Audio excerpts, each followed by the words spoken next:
Assalamualaikum warahmatullahi wabarakatuh. Perkenalkan, kami dari kelompok 7 yang beranggotakan saya, Anissa Oleh Putri, dan rekan-rekan saya yaitu Duma Rizky Arisandi dan Diva Nashwa Erba Putri. Dalam video ini kami akan memaparkan hasil diskusi kami mengenai pengaruh pajak terhadap perekonomian makro. Baiklah, pertama-tama saya akan memaparkan pengertian dari pajak dan ekonomi makro. Berdasarkan Undang-Undang Nomor 28 Tahun 2007 tentang Ketentuan Umum dan Tata Cara Perpajakan, pajak merupakan kontribusi wajib kepada negara yang terutang oleh orang pribadi ataupun suatu badan yang bersifat memaksa berdasarkan undang-undang, dengan tidak mendapatkan imbalan secara langsung dan digunakan untuk keperluan negara bagi sebesar-besarnya kemakmuran rakyat.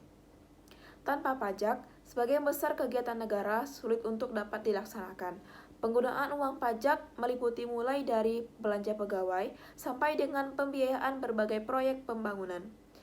Pembangunan sarana umum seperti jalan, jembatan, sekolah, rumah sakit dibiayai dengan menggunakan uang yang berasal dari pajak. Pajak juga digunakan untuk mensubsidi barang-barang yang sangat dibutuhkan masyarakat dan juga untuk membayar utang negara ke luar negeri. Selanjutnya, pengertian dari ekonomi makro. Menurut Budiono, ekonomi makro adalah ilmu yang mempelajari tentang ekonomi, baik jangka pendek maupun jangka panjang, yang meliputi stabilitas dan pertumbuhan perekonomian sebuah negara. Ekonomi makro sendiri menjelaskan tentang perubahan ekonomi yang mempengaruhi banyak masyarakat, perusahaan, dan pasar. Bila dikaitkan dengan pajak, terdapat salah satu ciri khas dari ekonomi makro, yaitu kegiatan mempelajari sebab dan akibat dari fluktuasi penerimaan jangka pendek atau siklus bisnis, dan kegiatan untuk mempelajari faktor penentu dari pertumbuhan ekonomi jangka panjang atau peningkatan pendapatan nasional. Karena ekonomi makro adalah studi ekonomi secara menyeluruh dan dalam skala besar, sehingga ekonomi makro sering dipakai untuk sebagai instrumen analisis untuk merancang berbagai kebijakan terkait pertumbuhan ekonomi, tenaga kerja, inflasi, hingga keseimbangan neraca negara. Selanjutnya, pengaruh pajak terhadap produksi total. Pengaruh pajak terhadap produksi sebagai keseluruhan dapat dibagi menjadi yang pertama, yaitu pengaruh pajak terhadap kemampuan untuk bekerja, menabung, dan berinvestasi, dan yang kedua, pengaruh pajak terhadap kemauan untuk bekerja, menabung, dan berinvestasi. Yang pertama adalah pengaruh pajak terhadap kemampuan untuk bekerja, menabung, dan berinvestasi. Kemampuan setiap orang untuk bekerja akan berkurang apabila ia dikenai pajak yang dapat mengurangi efisiensi kerjanya. Kemampuan untuk mengadakan tabungan jelas akan berkurang dengan adanya pajak yang dikenakan kepada wajib pajak. Bagi orang-orang yang tergolong mempunyai penghasilan yang rendah, pengenaan pajak tidak akan mengurangi kemampuannya untuk menabung, karena memang biasanya mereka sudah tidak mempunyai tabungan walaupun belum dikenakan pajak. Pajak yang dikenakan pada golongan yang berpenghasilan lebih tinggi akan mengurangi kemampuannya untuk menabung. Kemampuan untuk mengadakan investasi akan berkurang dengan adanya pajak yang mengurangi kemampuan untuk mengadakan tabungan.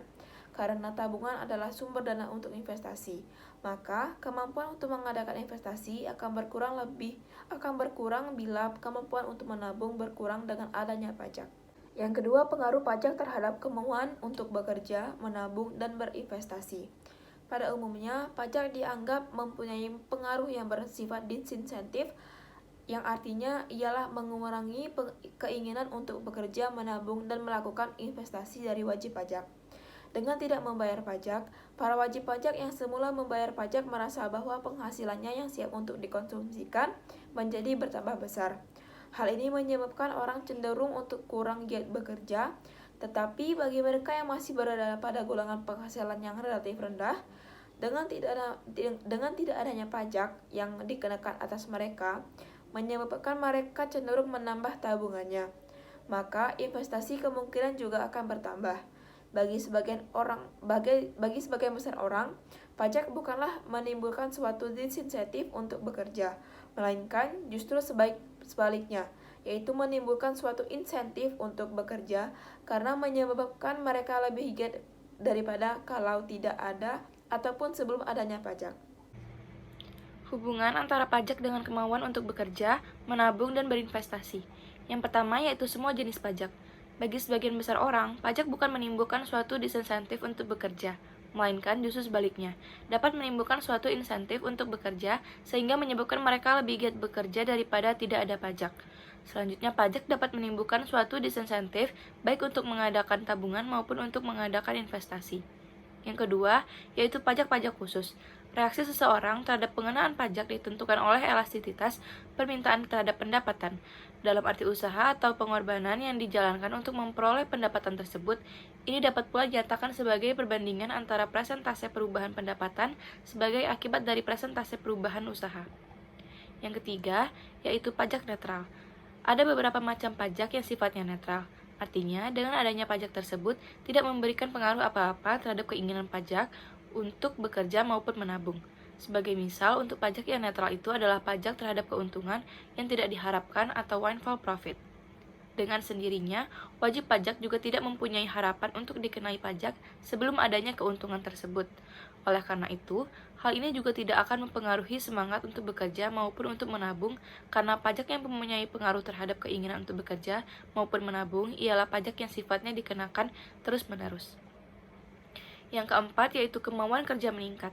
Jika dengan adanya pajak yang dikenakan, justru menyebabkan jumlah barang yang dihasilkan oleh monopolis akan bertambah. Berarti bahwa pajak itu menyebabkan monopolis untuk sudi bekerja lebih giat dan menabung lebih banyak. Kita ambil contoh, yaitu di mana pemerintah menentukan besarnya harga maksimum dari barang yang dihasilkan oleh seorang monopolis. Yang kelima, yaitu pajak yang bersifat disinsentif. Pajak yang dikenakan terhadap barang-barang tertentu hanya akan sedikit bersifat disinsentif apabila hanya sebagian kecil saja dari tambahan penghasilan itu yang dikonsumsikan terhadap barang tersebut. Contohnya, terhadap barang-barang kebutuhan hidup sehari-hari. Walaupun terhadap konsumsi beras misalnya, dikenakan pajak yang cukup tinggi, maka hal ini tidak akan menyebabkan orang-orang yang berkonsumsi beras menjadi sangat berkurang berminat untuk bekerja. Selanjutnya, yaitu pengaruh pajak terhadap komposisi produksi. Yaitu pajak dapat digunakan sebagai pendorong para pelaku ekonomi untuk memberikan insentif-insentif pada suatu kegiatan. Penerapan insentif pada pajak suatu daerah dapat menimbulkan adanya beberapa alternatif pilihan yang dapat diambil oleh para pelaku ekonomi. Dengan kata lain, pajak dapat menyebabkan pergeseran penggunaan faktor-faktor produksi atau perubahan pola produksi. Seberapa jauh pengaruh pajak terhadap penggunaan faktor-faktor produksi dipengaruhi elastisitas permintaan terhadap barang-barang yang dihasilkan.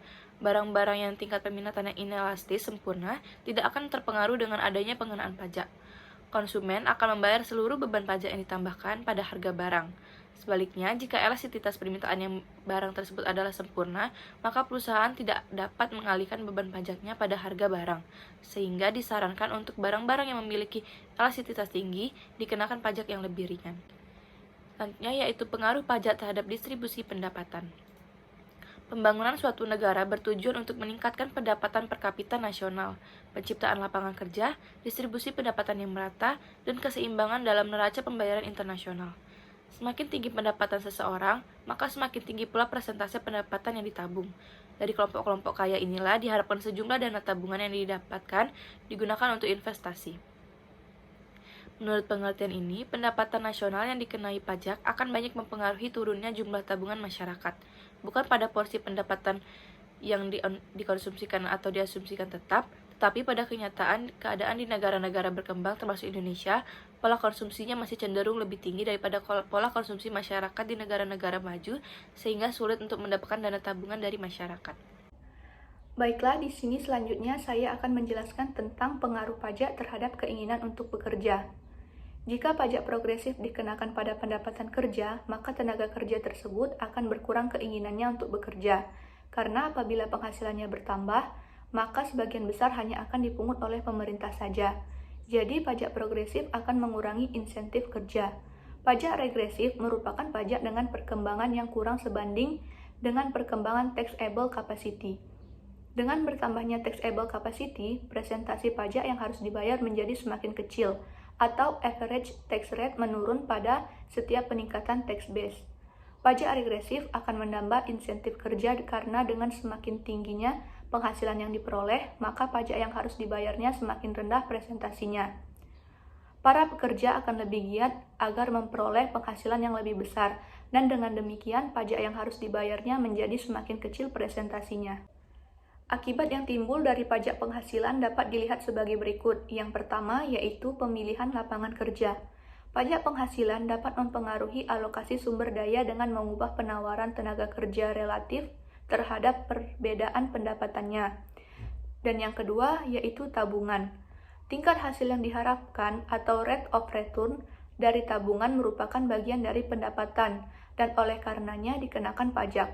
Secara kuantitatif, pengaruh pajak terhadap tabungan belum diketahui, tetapi apabila kurva tabungan sama seperti penawaran tenaga kerja, yaitu inelastis, karena income effect dan substitution effect disatukan dengan adanya perubahan hasil, maka pengaruh kuantitatif pajak penghasilan terhadap tabungan dampaknya tidak begitu berarti. Baiklah, dari penjelasan yang sudah dipaparkan oleh saya dan teman-teman saya tadi, dapat kami simpulkan bahwa pajak mempunyai pengaruh terhadap ekonomi. Pada umumnya, kemampuan untuk bekerja itu akan terpengaruh oleh pengenaan pajak. Bila pajak itu dikenakan terhadap penghasilan wajib pajak, kemampuan kerja yang menurun akan menurunkan tingkat penghasilan lebih jauh lagi, dan akan mempunyai dampak terhadap kegiatan lainnya, terutama dalam bentuk penurunan konsumsi barang-barang dan jasa yang lain. Namun demikian, pada umumnya kemampuan kerja wajib pajak itu akan dipertahankan oleh wajib pajak itu sendiri. Kemampuan untuk menabung berkurang karena bagian pendapatan yang dikonsumsikan mungkin bertambah dengan adanya pajak-pajak. Pengenaan pajak akan meningkatkan bagian pendapatan yang dikonsumsikan. Misalnya, pengenaan pajak kendaraan bermotor, pengenaan PBB, pengenaan pajak hiburan, dan pengenaan pajak-pajak lainnya akan meningkatkan beban yang harus ditanggung oleh wajib pajak. Dengan tingkat pendapatan yang sama, berarti pengenaan pajak akan mengurangi bagian pendapatan yang ditabung dan selanjutnya yang dapat diinvestasikan. Semakin besar pungutan pajak yang dikenakan kepada wajib pajak akan mengurangi semangat wajib pajak untuk bekerja, khususnya dalam hal pajak penghasilan. Tetapi dengan pajak kemauan untuk bekerja ini tidak akan banyak terpengaruh. Pengenaan pajak terhadap barang dan jasa seperti pajak kendaraan bermotor, pajak bahan bakar kendaraan bermotor, dan pajak tontonan akan mempunyai dampak terhadap tingkat penggunaan atau tingkat konsumsi terhadap barang-barang yang bersangkutan. Wajib pajak akan cenderung mengurangi kemampuan untuk mengkonsumsi barang tersebut, sehingga ekonomi negara akan cenderung terpengaruh dengan adanya pajak. Walaupun pendapatan tinggi, konsumsi cenderung berkurang dan berakibat pada berkurangnya pendapatan negara suatu hari nanti. Sekian penjelasan dari kelompok kami. Semoga dapat bermanfaat bagi kalian yang mendengarkannya, dan mohon maaf jika banyak terdapat kekurangan. Kami ucapkan terima kasih. Wassalamualaikum warahmatullahi wabarakatuh.